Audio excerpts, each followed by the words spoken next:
नमस्कार. आज आपण एका खूप महत्त्वाच्या विषयाच्या मुळाशी जाणार आहोत. Network growth. हो, म्हणजे स्वतःच्या व्यवसायाची वाढ. बरोबर.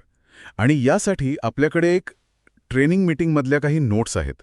स्टार डायरेक्टर जयश्री पाटील यांनी दिलेलं हे मार्गदर्शन आहे. आणि या नोट्स म्हणजे म्हणायला गेलं तर एक प्रकारचा नकाशाच आहे यशस्वी होण्याचा. अगदी.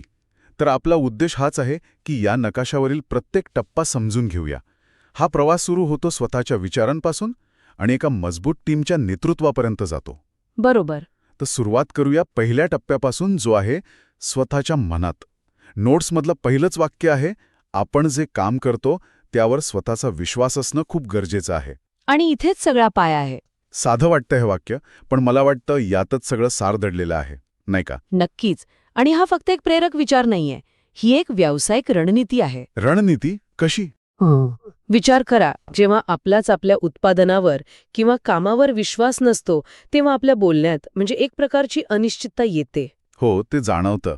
आणि ती समोरच्या व्यक्तीला लगेच कळते. या उलट जेव्हा एखादी व्यक्ती पूर्ण आत्मविश्वासाने बोलते तेव्हा तिचे शब्द जास्त प्रभावी ठरतात. म्हणजे इतरांना पटवून देण्याआधी स्वतःला पटवून देणं महत्वाचं. तेच तर. हाच या व्यवसायाचा पाया आहे.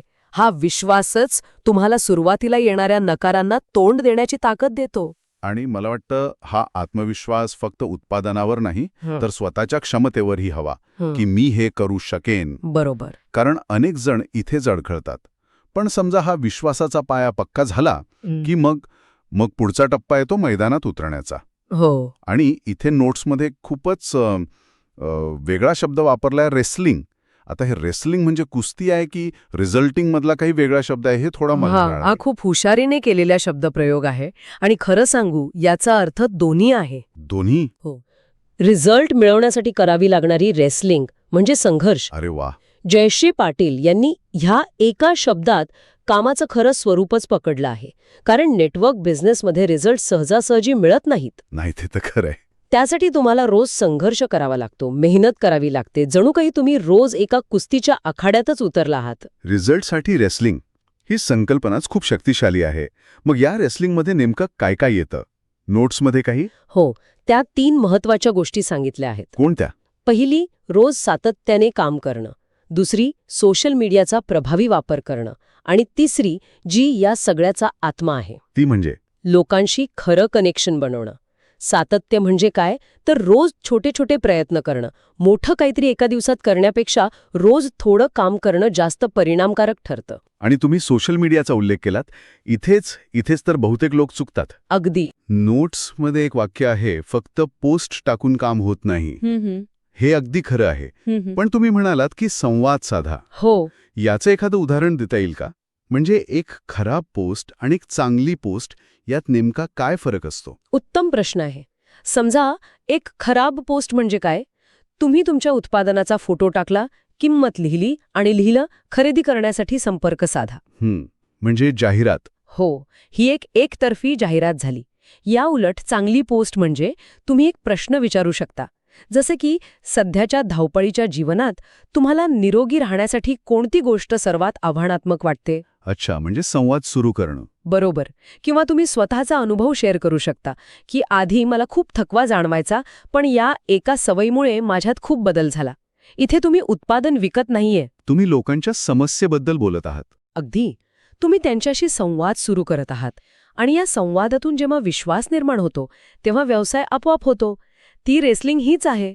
म्हणजे सोशल मीडिया दुकान नाही, तर संवाद साधण्याचे एक व्यासपीठ आहे, हे आता स्पष्ट झालं. हो. आणि जेव्हा आपण असा संवाद साधतो तेव्हा या रेसलिंगमुळे काही लोक आपल्यासोबत जोडले जातात. पण इथेच एक मोठी चूक होते. कोणती? जॉईनिंग झालं म्हणजे आपलं काम झालं, असं अनेकांना वाटतं. पण या नोट्सनुसार खरं काम तर इथे सुरू होतं, नाही का? अगदी बरोबर.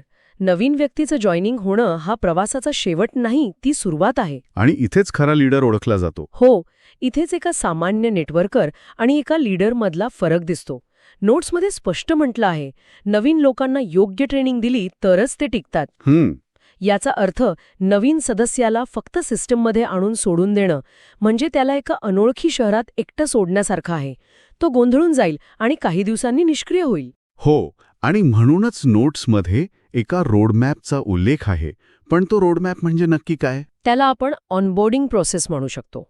म्हणजे नवीन व्यक्तीला पहिल्या 48 किंवा 72 तासांत काय मार्गदर्शन मिळायला हवं, जेणेकरून त्याचा पाया पक्का होईल? बरोबर. नोट्सनुसार यशस्वी लीडर्स नवीन व्यक्तीला फक्त माहिती देत नाहीत, ते एक छोटंसं साध्य करता येण्यासारखं टास्क देतात. टास्क जसं की? उदाहरणार्थ, तुमच्या ओळखीच्या 5 लोकांना फक्त हे सांगा की तुम्ही एक नवीन गोष्ट सुरू केली आहे आणि त्यांचा अभिप्राय घ्या. अच्छा. किंवा आपल्या एका उत्पादनाचा तुमचा स्वतःचा अनुभव एका वहीत लिहून काढा. यामुळे काय होतं की ती व्यक्ती पहिल्या दिवसापासून फक्त ऐकण्याच्या नाही तर करण्याच्या भूमिकेत येते. आणि तिचा आत्मविश्वास वाढतो. हो, तिला कामाची दिशा मिळते, तिला कळतं की बिझनेस कसा चालतो, रोज काय करायचं. ही पद्धत खूपच प्रभावी वाटते, म्हणजे ज्ञानासोबत कृतीवर भर देणं. तेच. पण मी पाहिलं आहे की काही लोक सुरुवातीला खूप उत्साही असतात, पण काही दिवसांनी एकदम शांत होतात. हो, असं होतं. मला वाटतं याचं उत्तर शंका किंवा डाऊट्समध्ये दडलेलं आहे. नोट्समध्ये पुढचा मुद्दा तोच आहे. डाऊट्स राहिले तर व्यक्ती पुढे काम करत नाही. हे अगदी अचूक निदान आहे. शंका म्हणजे अनिश्चितता, आणि माणसाचा स्वभाव अनिश्चिततेला घाबरतो. बरोबर. जेव्हा एखादा नवीन सदस्य प्रश्न विचारतो तेव्हा तो फक्त माहिती मागत नसतो, तो एक प्रकारचा आधार शोधत असतो. मी जे करतोय ते बरोबर आहे ना, हा त्याचा मूळ प्रश्न असतो. याचं एखादं उदाहरण? याचं उत्तम उदाहरण म्हणजे जिम मेंबरशिप. पहिल्या दिवशी ट्रेनर सगळं सांगतो, पण दुसऱ्या दिवशी मशीन वापरताना एक छोटीशी शंका आली आणि विचारायला कोणी नसेल. किंवा विचारल्यावर कालच सांगितलं ना असं उत्तर मिळालं. तर तिसऱ्या दिवसापासून माणूस जिममध्ये जाणंच बंद करतो.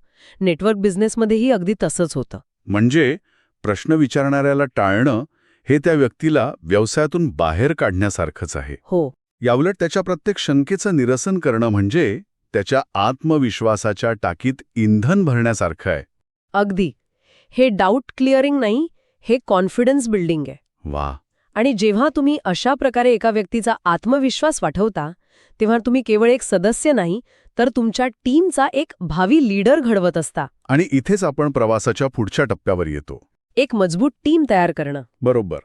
जेव्हा तुम्ही एकेका व्यक्तीचा आत्मविश्वास वाढवता, तेव्हाच एक आत्मविश्वासू टीम तयार होते.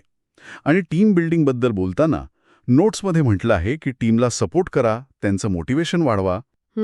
पण इथे टीम बनवणं आणि टीम घडवणं यातला फरक महत्वाचा वाटतो. खूप महत्वाचा आहे. केवळ लोकांना एकत्र आणून व्हॉट्सॲप ग्रुप तयार करणं म्हणजे टीम बिल्डिंग नव्हे, नाही का? निश्चितच नाही. लोकांना जॉईन करून घेणं म्हणजे टीम बनवणं. पण त्यांना एकत्र ठेवणं, त्यांना सतत प्रेरित करणं, त्यांच्या कौशल्यांमध्ये वाढ करणं आणि एक समान ध्येय गाठण्यासाठी त्यांना प्रोत्साहन करणं. याला टीम घडवणं म्हणतात. एक यशस्वी लीडर टीम घडवतो. तो फक्त स्वतःच्या कामगिरीवर लक्ष केंद्रित करत नाही, तर टीममधला प्रत्येक सदस्य कसा पुढे जाईल याचा विचार करतो. बरोबर. आणि इथेच लीडरशिपची खरी कसोटी लागते.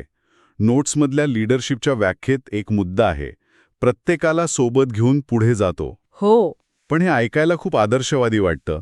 प्रॅक्टिकली काही टीम सदस्य कामच करत नाहीत. हो, ही अडचण येते. मग अशावेळी जो परफॉर्म करतोय त्याच्यावर लक्ष द्यायचं की जो मागे पडलाय त्याला सोबत ओढत न्यायचं, यावर नोट्समध्ये काही? हा एक अतिशय महत्वाचा आणि व्यावहारिक प्रश्न आहे. नोट्समध्ये लीडरची 3 वैशिष्ट्ये सांगितली आहेत. कोणती? तो स्वतः काम करतो, टीमला शिकवतो आणि प्रत्येकाला सोबत घेऊन पुढे जातो. ही 3 वैशिष्ट्ये एकमेकांशिवाय अपूर्ण आहेत. अच्छा, म्हणजे हे तिन्ही महत्वाचे आहेत. खूप. विचार करा, जर लीडर फक्त स्वतः काम करतो पण शिकवत नाही, तर तो एकटाच यशस्वी होतो, टीम नाही. तो एक सुपरस्टार परफॉर्मर बनेल, लीडर नाही. बरोबर. जर तो फक्त शिकवतो पण स्वतः काम करत नाही, तर त्याचे शब्द पोकळ वाटतात, त्यात वजन राहत नाही. आणि जर तो सोबत घेऊन पुढे जात नाही, तर टीममध्ये यशस्वी आणि अयशस्वी अशी दरी निर्माण होते. त्यामुळे खरी लीडरशिप या तिन्ही गोष्टींच्या संतुलनात आहे. जो मागे पडला आहे त्याला संधी देणं, मदत करणं हे लीडरचं काम आहे. पण त्या व्यक्तीनेही पुढे येण्याची इच्छा दाखवली पाहिजे. वा. म्हणजे ही 3 वैशिष्ट्ये म्हणजे एका मजबूत नेतृत्वाचे 3 स्तंभ आहेत. आणि एकालाही काढलं तर इमारत कोसळू शकते. अगदी. पण हे तिन्ही स्तंभ सांभाळण्यासाठी प्रचंड मानसिक ताकद आणि ऊर्जा लागत असणार. नक्कीच. आणि मला वाटतं हीच ऊर्जा त्या 2 गोष्टींमधून येते ज्यांचा उल्लेख नोट्समध्ये वारंवार केलाय, सातत्य आणि सकारात्मक मानसिकता. बरोबर. या 2 गोष्टी म्हणजे या संपूर्ण प्रवासातलं इंधन आहे. इंधन. नेटवर्क बिझनेस ही 100 मीटरची शर्यत नाही, ती एक मॅरेथॉन आहे. इथे परिणाम लगेच दिसत नाहीत. हो, सुरुवातीला खूप नकार पचवावे लागतात. अपेक्षित प्रतिसाद मिळत नाही. अशा वेळी अनेक जण निराश होऊन मैदान सोडून देतात. पण ज्यांच्याकडे सातत्य आहे, जे रोज थोडे थोडे प्रयत्न करत राहतात, निकाल येवो वा न येवो. तेच या मॅरेथॉनमध्ये टिकून राहतात आणि शेवटी जिंकतात. बरोबर. आणि या मॅरेथॉनमध्ये टिकून राहण्यासाठी सकारात्मक मानसिकतेची गरज लागते. नोट्समध्ये एक सुंदर वाक्य आहे. कोणतं? पॉझिटिव्ह माइंडसेट ठेवल्यास प्रत्येक अडचण सोपी वाटते. याचा अर्थ असा नाही की अडचणी येत नाहीत. नाही, अडचणी तर येणारच, पण त्या अडचणींकडे बघण्याचा दृष्टिकोन बदलतो. दृष्टिकोन. अगदी. सकारात्मक मानसिकता म्हणजे समस्यांना रोड ब्लॉक न मांडता स्पीड ब्रेकर मांडणं. स्पीड ब्रेकर गाडी थांबवत नाही, फक्त वेग कमी करतो. वाह. त्याचप्रमाणे सकारात्मक लीडर अडचणींमुळे खचून जात नाही, तर त्यातून मार्ग काढतो. आणि जेव्हा लीडर स्वतः सकारात्मक असतो, तेव्हा ती ऊर्जा आपोआप संपूर्ण टीममध्ये पसरते. आणि मग आव्हानात्मक काळातही टीम एकत्र राहते. हो, आणि पुढे जात राहते. खरंच, या संपूर्ण चर्चेतून एक गोष्ट अगदी स्पष्ट होतीये. नेटवर्क बिझनेसमध्ये यशस्वी होण्यासाठी तुम्हाला फक्त एक चांगला सेल्समन असून चालत नाही. नाही. तुम्हाला एक मानसशास्त्रज्ञ, एक मार्गदर्शक आणि सर्वात महत्त्वाचं म्हणजे एक खरा लीडर व्हावं लागतं. बरोबर. ज्याची सुरुवात स्वतःवरच्या विश्वासापासून होते आणि शेवट टीमला सक्षम बनवण्यात होतं. तुम्ही या प्रवासाचा सार अगदी अचूक शब्दात मांडला आहे. हे एक वर्तुळ आहे. तुम्ही स्वतःवर विश्वास ठेवता, मग कृती करता. त्यातून टीम तयार होते. तुम्ही टीमला शिकवता, त्यांना सक्षम करता, आणि एक सक्षम टीम पाहून तुमचा स्वतःवरचा विश्वास आणखी दृढ होतो. तेच. हे एक सकारात्मक चक्र आहे जे सतत फिरत राहतं. तर आजच्या या सविस्तर चर्चेतून आपण शिकलो की नेटवर्क ग्रोथ ही एक वैयक्तिक आणि सांघिक अशी दुहेरी प्रक्रिया आहे. सुरुवात स्वतःच्या आतून, स्वतःच्या विश्वासापासून होते. त्यानंतर रेसलिंग म्हणजे सातत्यपूर्ण संघर्षातून आणि योग्य संवादातून ती वाढते. बरोबर. पण त्याचा खरा विस्तार तेव्हा होतो जेव्हा तुम्ही नवीन लोकांना फक्त